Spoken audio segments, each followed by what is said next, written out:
In this episode, Darrell Beauchamp visits with artist Mark Hey, McKenna. our good friend Mark McKenna. The technology issues that we've had, Mark. Welcome to It's Art. Let's talk about it. Yeah, let's do it. I'm glad to be here. Thanks so much, Well, Daryl. podcasts don't always work seamlessly, but this is something we've been doing for a while, trying to get the kinks worked out. Eventually, we'll work out. But glad you are willing to play guinea pig with us. Let's talk about your art for just a second. Let's talk about. Well, I guess the first question I always have is are you one of those guys who knew you were going to be a painter from the time you were 3 years old, or is it something that evolved? Tell me about how it evolved into the art world. It was definitely an evolution. Knew from a young age I liked art, and I recognized that thing I love to do. But I think growing up, I kind of always had the concept of starving artists in my brain. The only kid in my family that's really artistic, or at least really kind of tried to develop it, and it's been one of those things that, for lack of a better way to say it, it's like it not that it was forced on me, but just things worked out and doors opened, and anyway, it's a really incredible journey, but it definitely wasn't from the get-go. I had no clue I was going to be an artist when I was little. So When you first decided I'm going to be an artist? it was probably in high school that I recognized that I was going to make art probably for my entire life. Yeah. As far as trying to make it an actual career and try to sell art and make a living, that was definitely not even on my radar. I had no no even I didn't think I even had a belief that I could make a living as an artist. I just Every artist I'd ever met was really poor and just scraping by. And so it was like I've always wanted a family, and I'm like, well, I got something that can provide for a family. What So was your fallback position? What were you going to go to school for? started school, I was going to be a dentist. Really? That was my initial plan. And as I got closer to that, I was actually an art major, also doing all of the anatomy and physiology and science classes, like pre-med, you know, my professors, he was a professional illustrator, and he was just teaching at the college that I was at. And that was Brigham University, Idaho. Okay. And so he was just an adjunct professor there just because he loved to teach. And when he saw my art and we got to know each other better, he kind of decided, and especially once he heard that I was planning to be a dentist, he thought that was the dumbest thing he ever heard. And he kind of gave me a kick in the pants, that why on earth would I ever even consider working in people's mouths when I could actually create beautiful things. I guess a good point, isn't it? Yeah. Oh, absolutely. And every day I think about the potential of me being a dentist. I am so grateful for that man who corrected me, and I would have been miserable. So, Well, for any of the dentists listening to this podcast, we're sorry Mark didn't join your ranks, but we're real pleased that he joined the world of Western art. And why Western art? Or do you consider yourself a Western artist? that's an interesting question. I think I'm painting animals, mostly wildlife, but also a lot of domestic animals. I would say it's Western. I typically people, when they think of Western, they think of cowboys and Indians and things like that. I have painted a couple cowboy pieces before, Right. but my forte, my go-to, and my bread and butter is wildlife. These animal portraits and kind of in scenes with these animals, and I'd say yeah, especially because my animals typically are Of the more Western of the culture. yeah, exactly. Say it's like the stereotypical Western art. Yeah. And was that your first love? Painted a lot more landscapes early on. Did you? And what was interesting is as I look back, I wasn't as good as I thought I was. Rose colored glasses, which was probably a blessing when it came down to it. I liked what I was painting, but I feel like my animals were at least early on, definitely a step or two above what I was doing with landscapes. For those listeners who want to play along, so to speak, as we're having this conversation, McKenna Studios, is that the Yeah, Mark web McKenna address? Studios.com is my website, or if you're on like social media, it's Mark McKenna Studios. Because we Yep. have a lot of people, as they listen to a podcast, they'll sit down at their typewriter, at their computer, and they'll long, if you will, they'll look at the websites. We found that to be a real popular, and of course, we'll post pictures and still, screeches for placing on our website, on our podcast website, Yeah. so that people can see your work as they're listening to the podcast. But markmckennastudios.com, or social media, you can go out to Twitter, Facebook, and find Mark McKenna. Yep. Yeah. On Instagram and Facebook, it's Mark McKenna Studios. Mark McKenna Studios. Yep. When finally made the decision to become a full-time working artist, how tough a decision was that? It took me a while. Kind of the route that I ended up taking was I ended up getting a BFA in illustration. I was getting close to graduating. I ended up double majoring into education, art education. Okay.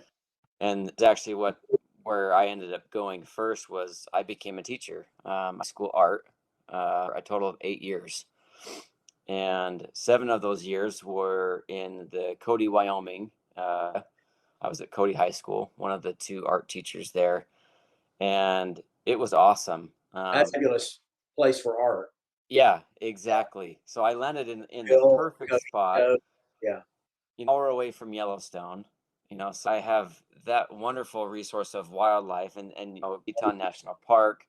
Just this whole part of the state is just a wonderful place for anybody who likes wildlife. And so it was as I look back, I just think it was, intervention.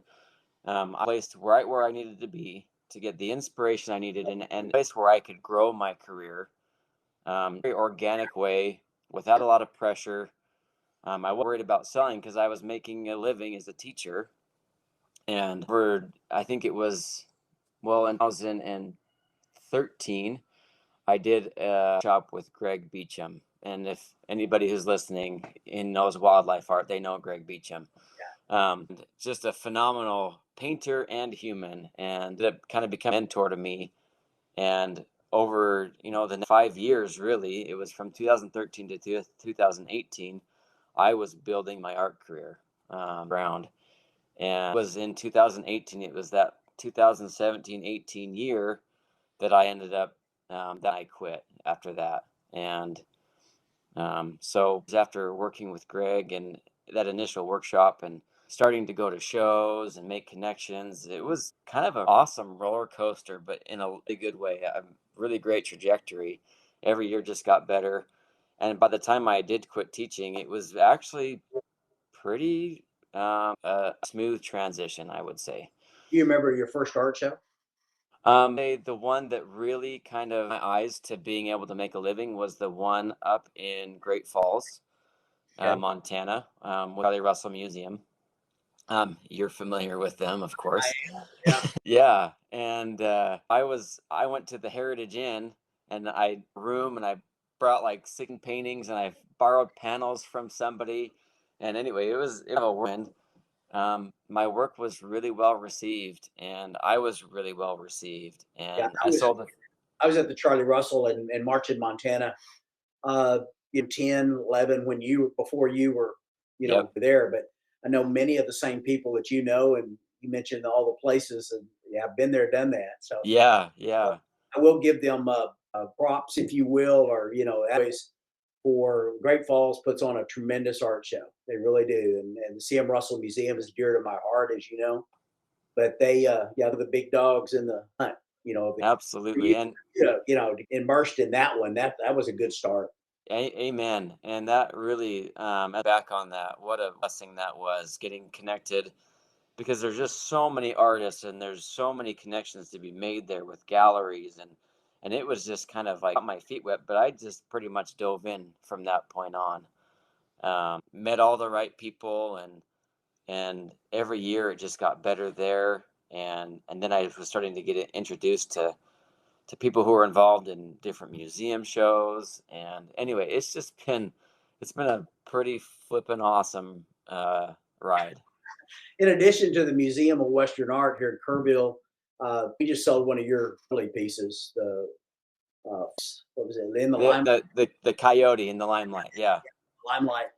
What piece that is, and it's sitting up in the gallery on the an end wall. It just looks like $1 million, and of course we sold it opening night, which we were thrilled about. Yeah. In addition to the 40th Roundup exhibition to sell here at the Museum of Western Art, what other shows are you currently involved in? So, being in Wyoming, we have started to be involved in Visions show, which is with the National Museum of Wildlife Art in Jackson. Right. Yeah. The last couple of years. Say that again. It's a perfect venue for you, by the way. Absolutely. Yeah. It's they do, right? Yeah. Anything around Jackson is wildlife, and that's my forte. So the last 3 years now, I've been involved with the Buffalo Bill Art Show with the museum in Cody, and those two are the ones that are close to home. Russell, obviously, Go Museum down in San Antonio, not far away. Right. Yep. Yeah, close to for you guys. With them now, I think this was my 4th year with them, and this is my 2nd year with you guys. And then the Small Works Great Wonders show with the Boy Museum in Oklahoma City. So those are the shows that I for. Talk about your painting day for us. People listening, they like hearing from the artist about what a typical day look like. Do you paint every day, for example? If I have some other crazy stuff going on my schedule and some of my side projects that I'm working on, I am painting in the studio. From usually I get home, I have some church stuff in the morning that I go do, and then after that I'm home around 9. So between 9 and 9:30, I'm in the studio, paint till about lunchtime. And then I'm painting till about 5 or 6 at night. So like typical 9 to 5. That I've turned it into, just because if I'm going to wait for inspiration, I paint very often. It just is something that you just have to do. And not that I don't love it. By all means, I what I do, and I'm really grateful that I have it. But it's not like I'm always just having rainbows pouring into my studio, and full inspiration that everybody, I think, kind of you romanticize about a little bit. Recently on this podcast, It's Art, Let's Talk About It, I've read people like Herman Walker and Billy Shank, and both of them have been in the business 50 years, Wow. And, I asked the question that I ask everybody, and that is, what advice would you give to young people starting out? But you're one of the young people, but you still offer the advice as a working now professional artist who's doing well, making a name for yourself in the world. What advice would you give, somebody who's, where you were 10 years ago? That's a great question. I would say to paint what you love. If you're seriously and sincerely interested in the work that you are creating, subject matter wise, style wise, it's gonna be so much easier for you to engage in this in the long run. That's one of the reasons why I so well early on is, I had that teaching gig. I was able to really just focus on growing where I wanted to grow. Right. And so I would say number one is paint what you love. Is paint as often and as much as you can. To be consistent. Create a consistent work schedule. Just like anything, if you don't use it, you get rusty. Sits in the shop or out in the shed for 6 months. You're gonna have to do some work to it before you're gonna get it running again. Right. So having that consistency is gonna help you create momentum. I make a lot of paintings. A lot of artists will start a painting and then they won't finish it because they don't like it, and then it kind of just sits around the studio, and they have a lot of like 20 unfinished products or projects. Right. And it's actually complete. And for me, it's like I painting done and I move on, and I get another. I'm never working on multiple paintings at a time because I'm solving all the problems, and I'm pushing through it, completion, and then move on. Well, that's That's a question I usually ask artists, is that how many works do you have going at one time? Billy Frank, for example, the famous pop artist, he may have 8 or 10 paintings going at one time. And Wow. Yeah. he works that way. And I know Yeah. other artists who, one, they start another. My good friend Jason Skull, the sculptor, he'll have 15 projects going at one time, right? But you work on one thing at a time. Yep. Absolutely. Yep. And almost without exception, I've always done that. Do you ever abandon a painting?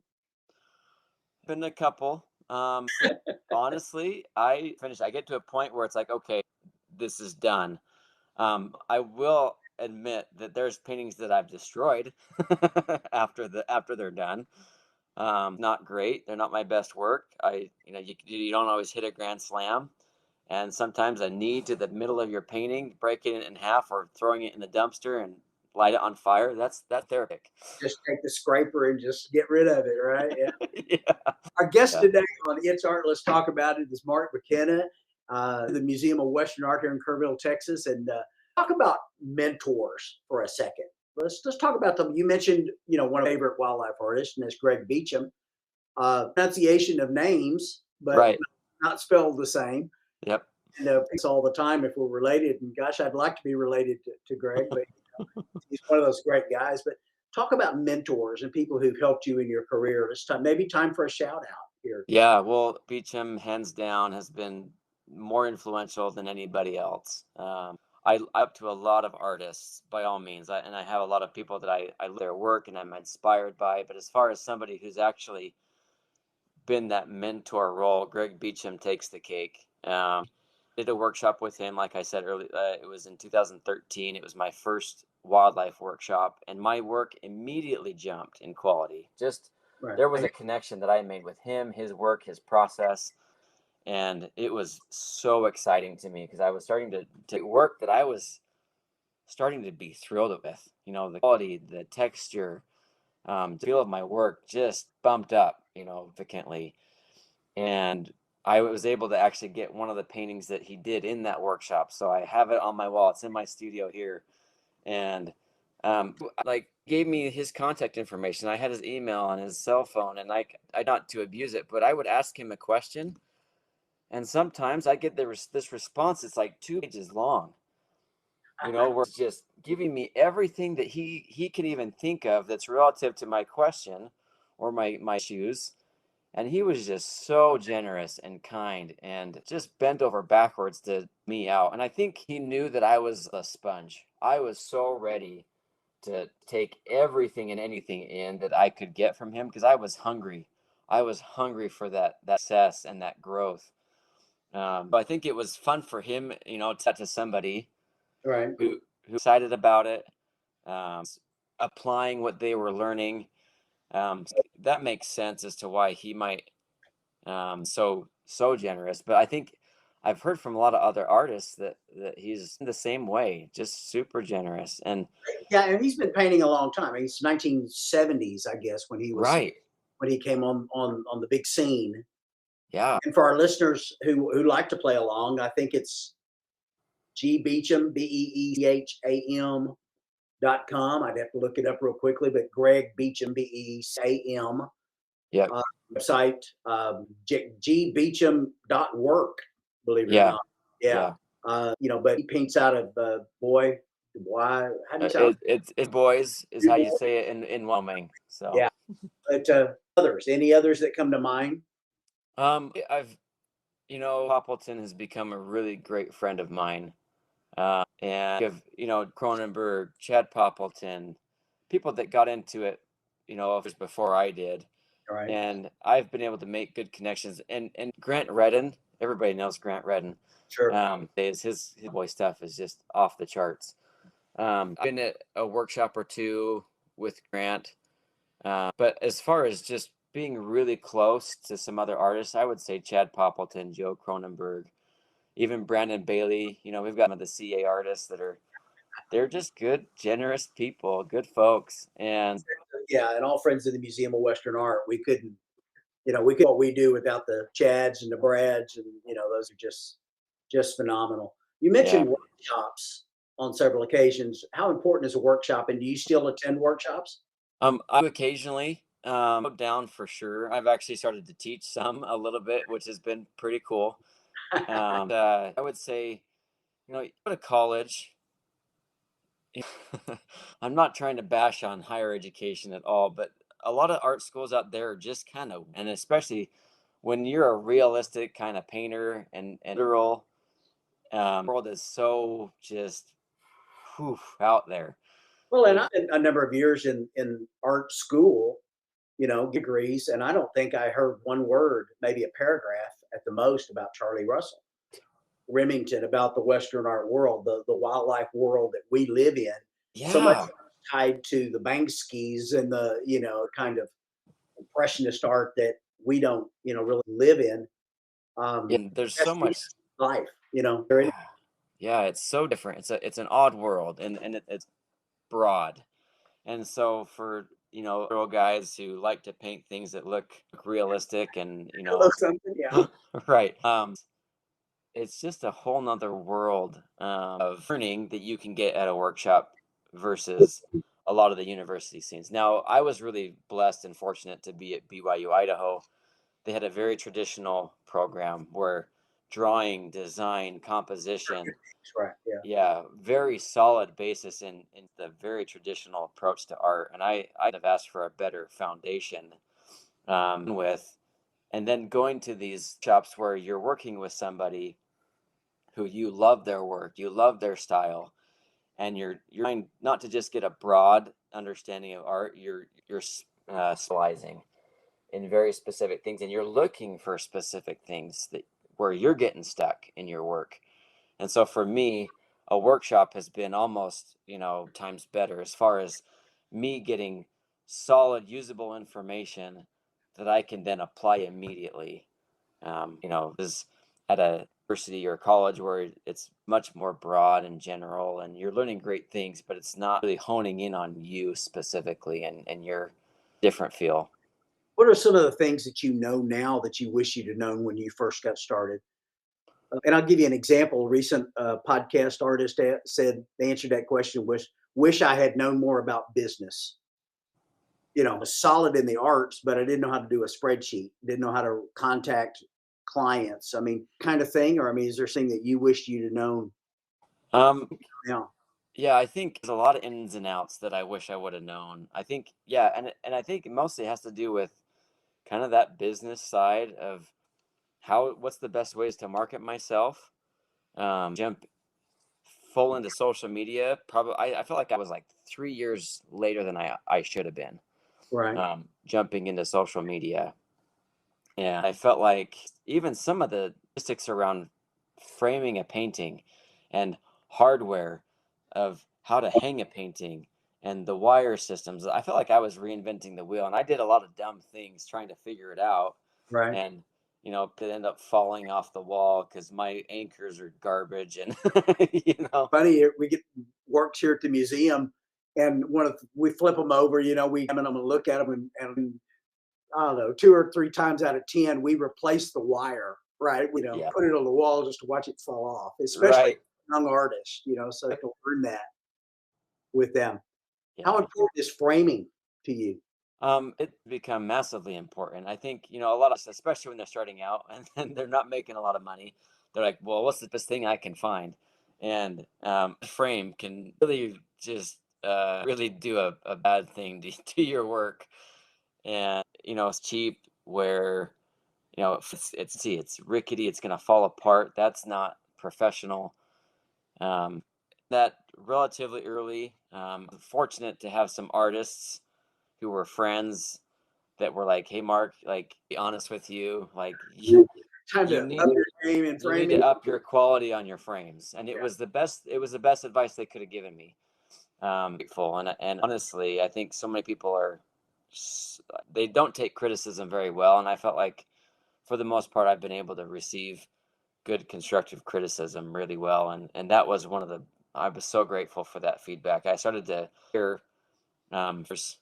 Right. If I had a custom kind of size painting, I would have them make me frames, or I would buy, these frames, but from quality sources where they were really well made, complement my work, and take away from it. Talk about your personal life for just a second, if you will, to get to know the artist, Yeah. family. Yes. Yes. The McKenna family circus. We have 6 kids. 6. And yep. Okay. And I still look pretty slim. My wife is amazing, and wouldn't even be remotely close to where I'm at without her and her support. Amazing woman.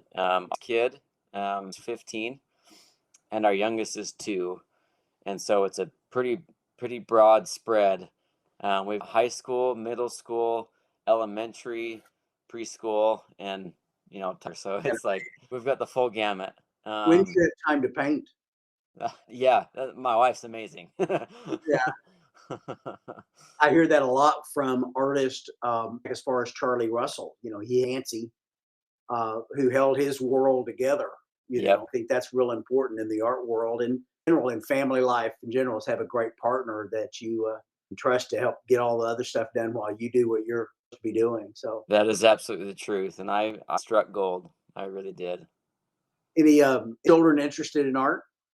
Absolutely. In fact, all of them love to play around with paint. Tons. They're all very artistically motivated. I don't know what's going to happen as far as and we're going to pursue it. My oldest daughter loves photography. She loves watercolor. I, by the way, all of my kids are boys except for 5. Um, so my You, your four girls, and then a boy, and then one other girl. So my girls, I talk about my girls a lot because my he's just a wild cowboy, is what he is, yeah. and too into art at this point yet. Other girls are really they're creative. They love to being crafty or creative. They just love getting into that stuff, and they have potential. I'm not one to really push it on them. Like if they're interested, I'll be excited to help them. But I'm just gonna kind of let things kind of fly their own and see where they go. What's next for Mark McKenna, the artist? Oh man, Oh, big, something that I'm actually working on quite a bit, and I don't know how I do it. I have an amazing wife, and um, right now I'm trying to create some online content.